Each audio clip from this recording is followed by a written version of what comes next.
লোকনাথ,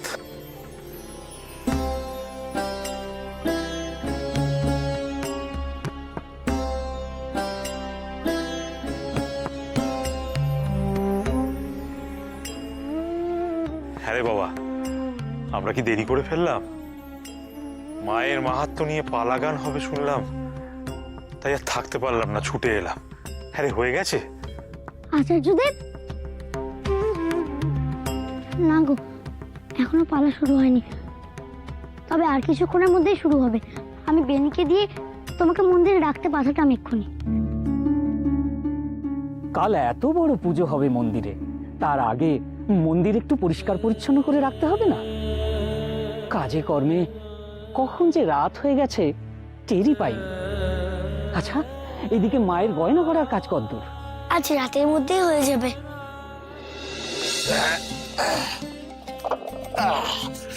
কি গিন্নি, সবাইকে গরম দুধ খাইয়ে তো চাঙ্গা করে দিলে, বলো আর কি স্বাদ আছে তোমার? সব মিটেছে তো? হ্যাঁ, এরা সবাই মন দিয়ে মায়ের গয়না করবে। আজ রাতে আর কারো চোখে ঘুম আসবে না। চলো আমরা বরং বাড়ি ফিরে যাই, সেখানে অনেক কাজ রয়েছে। চলো। হ্যাঁ, এইদিকে আবার খানিক বাদে কালী মাহাত্ম্য লীলা শুরু হবে, ওদিকে আবার তুমি মনে মনে কোন লীলা ভেবে রেখেছো কে জানে। আমি বুঝি সব সময় লীলা দেখাই? সে কেউ জানুক আর না জানুক, আমি তো জানি। খুব হয়েছে, চলো তাড়াতাড়ি বাড়ি ফিরে যাই, পালা শুরু হওয়ার আগে আমরা চলে যাই। চল চল।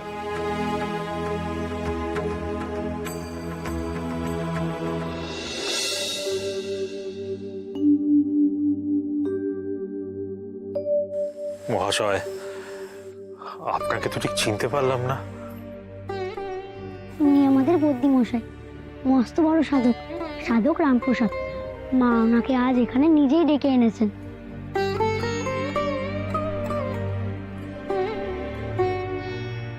মা নিজে ডেকে এনেছেন?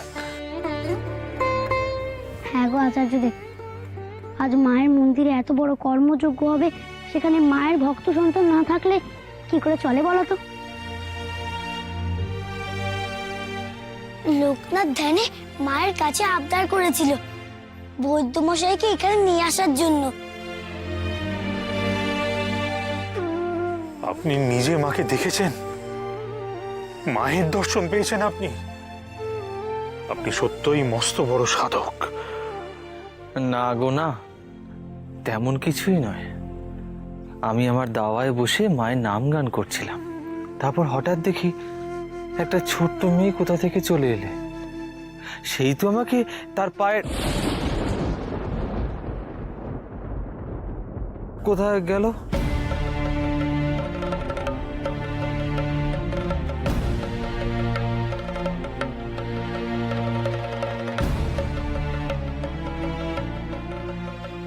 হ্যাঁ, কোথায় গেল?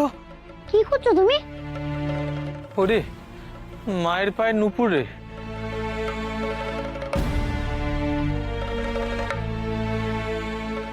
ওই তোদেরকে দেখানোর পর আমি ওই যে ট্যাঁকে গুজে রেখেছিলাম না, ওই নুপুর যে মা আমাকে নিজে দিয়েছে রে। কোথায় গেল বল দেখি? আপনি নুপুর খুঁজছেন কেন?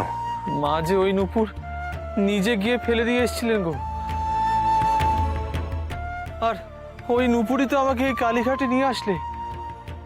ওই নুপুর হারিয়ে গেলে চলবে বলো দেখি?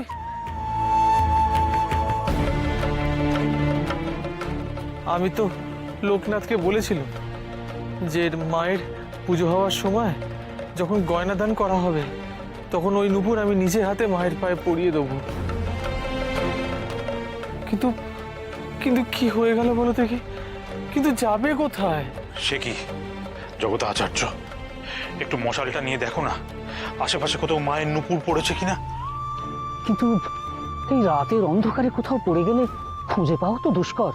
কাল সকালে না হয়... না না না না, খবরদার না। মায়ের পায়ের নুপুর যেখানে সেখানে পড়ে থাকবে নাকি?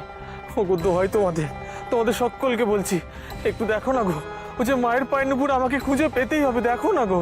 আমি মায়ের অপদার্থ ছেলে, নইলে মায়ের ওই নুপুর আমি হারিয়ে ফেলি। না না না, আমাকে এই নুপুর এক্ষুনি খুঁজতে হবে, এখনই খুঁজ। একটু একটু দেখি না গো, দেখো না।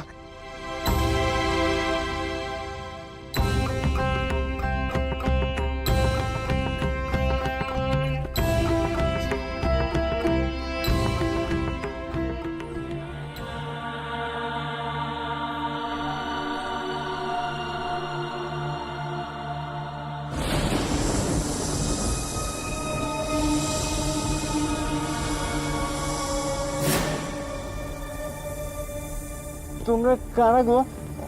আমার পথ আটকালে কেন? কালী সেজে কালীর মাহাত্ম্য প্রচার করবে, আর এই মায়ের প্রসাদ একটু গ্রহণ করবে না? মায়ের প্রসাদ? মায়ের এই প্রসাদ খেয়ে তুমি যদি কালী মাহাত্ম্য পালা করো, তাহলে দেখবে তোমার পালা একবারে জমে গেছে। তুমি সবার সেরা অভিনয় করছো গো। তাই বুঝি? বিশ্বাস হলো না? হ্যাঁ, একবার মায়ের প্রসাদ গ্রহণ করে দেখোই না, দেখবে দেখবে চারিদিকে তোমার নামে জয় জয়কার হচ্ছে। এই কালীঘাটে তোমার প্রশংসায় পঞ্চমুখ হয়ে উঠেছে। তাহলে দাও আমাকে মায়ের প্রসাদ। জানো, আমার খুব তেষ্টাও পেয়েছে। মিটবে গো, মিটবে। মায়ের প্রসাদ গ্রহণ করলে তোমার তেষ্টা মিটবে। এ নাও, চোখ বন্ধ করে এক চুমুকে সবটা খেয়ে ফেলো।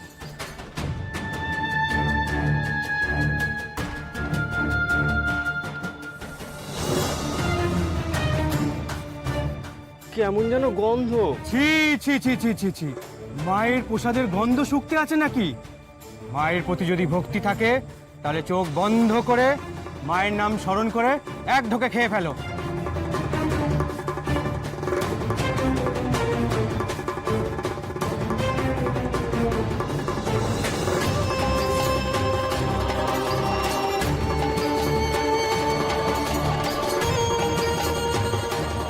আমার মাথাটা কেমন যেন করছে। এর মধ্যে কি ছিল? আমাকে তো পালা গাইতে।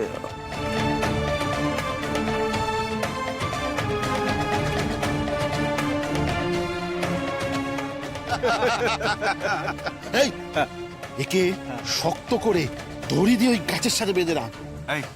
দেখি এবার ওই বহুরূপীর দল কিভাবে কালীর পালা করে। হ্যাঁ,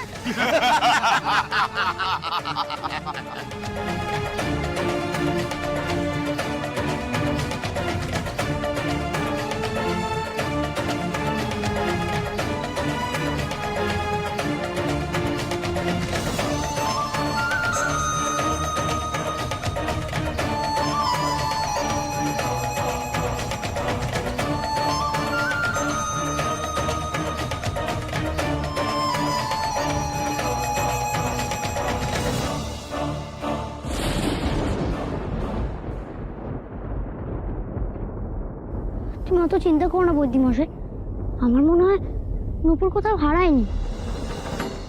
কি বললি বেটা? হারায়নি? হ্যাঁ, তাহলে বল না কোথায় যেতে পারে? আমি খুঁজে পাচ্ছি না কেন? মা হয়তো তোমার সঙ্গে মজা করছেন। তুমি তো মায়ের কাছে চলে এসেছো, মা হয়তো তোমার সঙ্গে ঠাট্টা করছেন। তোমার ওই নূপুর কোথাও লুকিয়ে দিয়ে তোমায় উতলা হতে দেখছেন, আবার ঠিক সময় মাই তোমাকে ফিরিয়ে দেবে। দেখো, অত উতলা হবেন না, লোকনাথ তো ঠিকই বলছে, সবই মায়ের লীলা। মা যেমন সন্তানকে শাসন করেন, স্নেহ করেন, তেমনি ছেলে মানুষইও তো করেন। মায়ের লীলা বোঝা কি অত সহজ মহাশয়? অত সহজ নয়। অত বিপদে গো বৈদ্যমশাই, গান গেয়ে মাকে খুশি করো, তাহলেই হবে।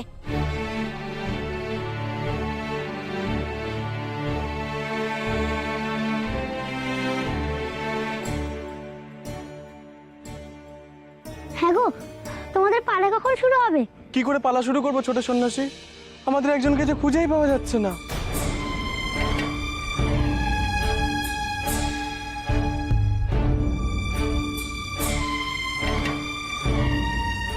পাওয়া যাচ্ছে না।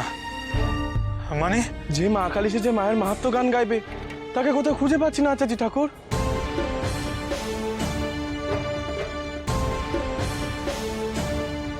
সে তো মায়ের মন্দিরের দিকেই গেছিল প্রণাম করে জল খেয়ে আসবে বলে, কিন্তু এখনো ফেরেনি। সে কি, আমরা তো কাউকে মন্দিরের দিকে যেতে দেখিনি। তবে তবে কোথায় গেল সে?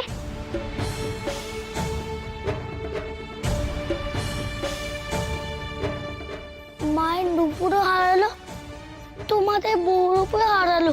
তাহলে কি আজ মায়ের মাহাত্ম্য পালা হবে না?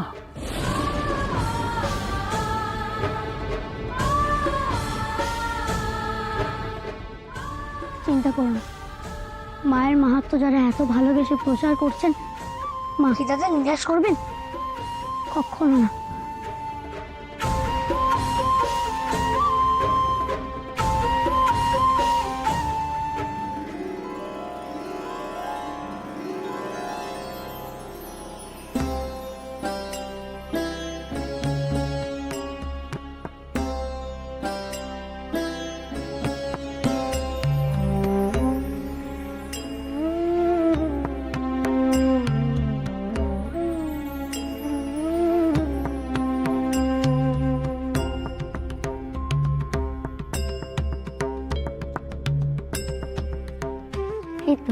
এই তো মা কালী সাজে বহুরূপী চলে এসেছে। তোমাদের পালা কখন শুরু হবে গো? আমরা তো তোমার অপেক্ষাতেই ছিলাম। এবার তো আর পালা শুরু হতে কোনো বাধা রইল না।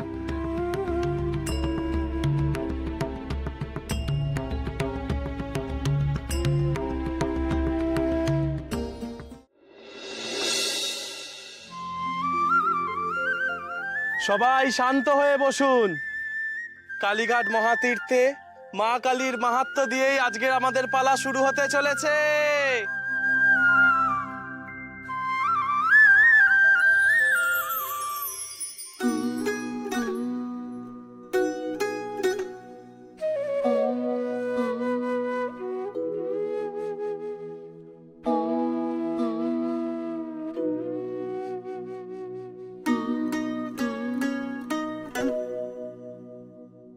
সকলি তোমারি ইচ্ছা, ইচ্ছাময়ী তারা তুমি, তোমার কর্ম তুমি করো মা, লোকে বলে করি আমি।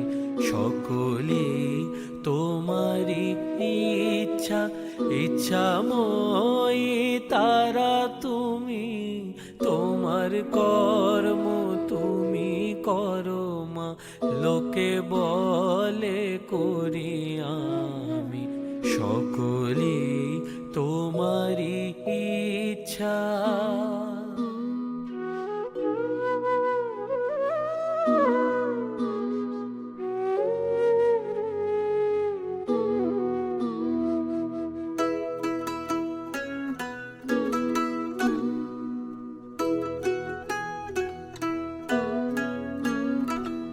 পঙ্কে বদ্ধ কর করি, পঙ্গুকে লঙ্ঘাও গিরি। পঙ্কে বদ্ধ কর করি, পঙ্গুকে লঙ্ঘাও গিরি। কারে দাও মা ব্রহ্মপদ, কারে দাও মা ব্রহ্মপদ, কারে করো অধোগামী। সকলে তোমারি ইচ্ছা।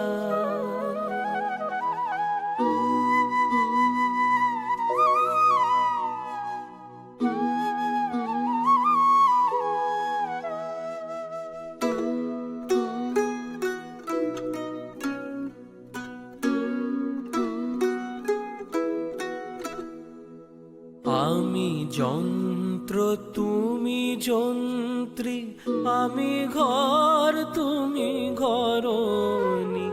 আমি যন্ত্র তুমি যন্ত্রী, আমি ঘর তুমি ঘরণী। আমি রথ তুমি রথী, আমি রথ তুমি রথী। যেমন চালাও তেমনি চলি, সকলে তোমারই ইচ্ছা, ইচ্ছাময়ী তারা তুমি, তোমার কর্ম তুমি করো মা, লোকে বলে করি আমি, সকলে তোমারই ইচ্ছা।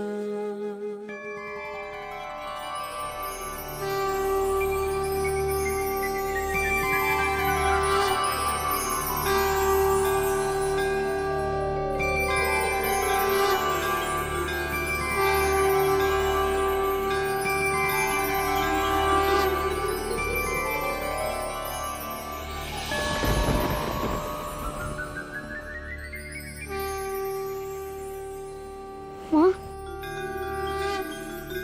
মা গো তুমি এসেছো? আমি না এসে থাকতে পারি রে লোকনাথ? তোর কাছে যে আমাকে বারবার ফিরে আসতে হয়।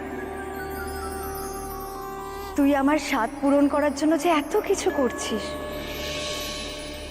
আমার জন্য গয়না গড়ছিস, আমার পুজো করছিস, আমাকে যে এটুকু করতেই হতো বাবা।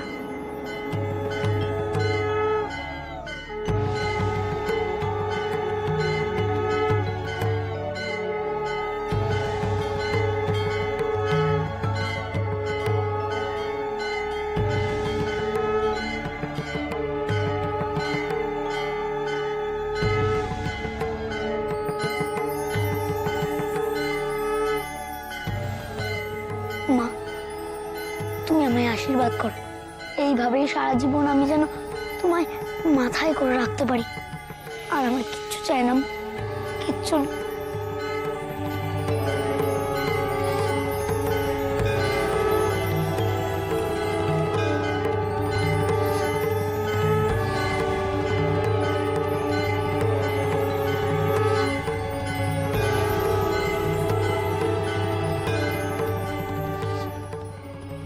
লোকনাথ কি আবার মাকে দেখতে পাচ্ছে?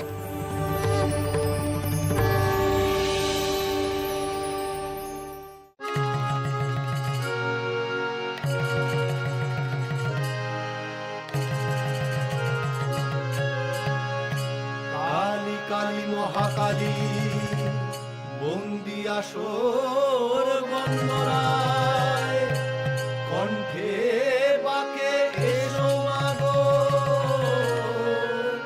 বন্দি মোরা তোমায়।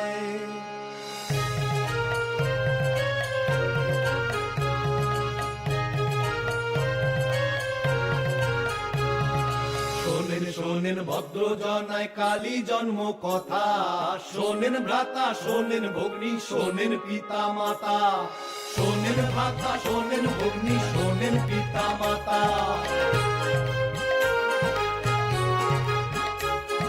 শুম্ভ নিশুম্ভ ভয়ানক দৈত্য ভাই দয়, অমর হবে বলে বসলো ব্রহ্মার তপস্যায়, বসলো ব্রহ্মার তপস্যায়।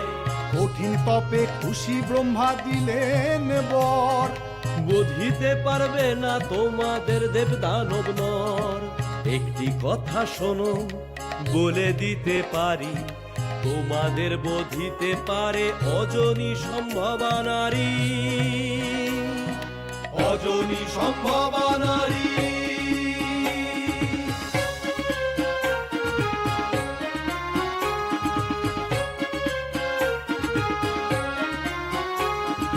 কালে কালে দুই ভাই হয়ে আরো অত্যাচারী, দেবগণকে স্বর্গ থেকে দেয় বিতাড়ি, তারা দেয় বিতাড়ি। কাতর দেবগণ যায় মহাদেবের কাছে, শুম্ভ নিশুম্ভ বধের পরামর্শ যাচে, তারা পরামর্শ যাচে। এই অবস্থায় ব্রহ্মা শিবকে বললেন, মাতা পার্বতীকে যদি আপনি রাগিয়ে দিতে পারেন তবেই, একমাত্র তবেই শুম্ভ নিশুম্ভ বধ হতে পারে। কি বুঝলে না তো তোমরা? কেন মাতা পার্বতী রেগে গেলে অসুরেরা বধ হতে পারে? শোনো তাহলে।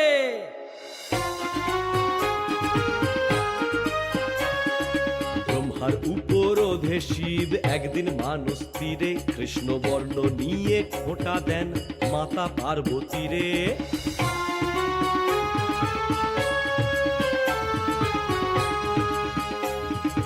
অপমানিত দেবী বসেন ব্রহ্মার তপস্যায়, কৃষ্ণবর্ণ ঘুচিয়ে গৌরী হওয়ার কামনায়।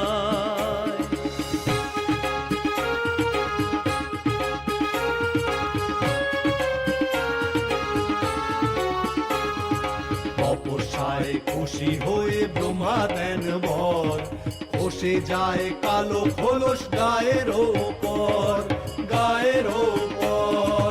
উজ্জ্বল গৌরবর্ণা বলে নাম হয় গৌরী, কালো কোষ থেকে ব্রহ্মা সৃজে কৌশিকী ভয়ঙ্করী, দেবী কৌশিকী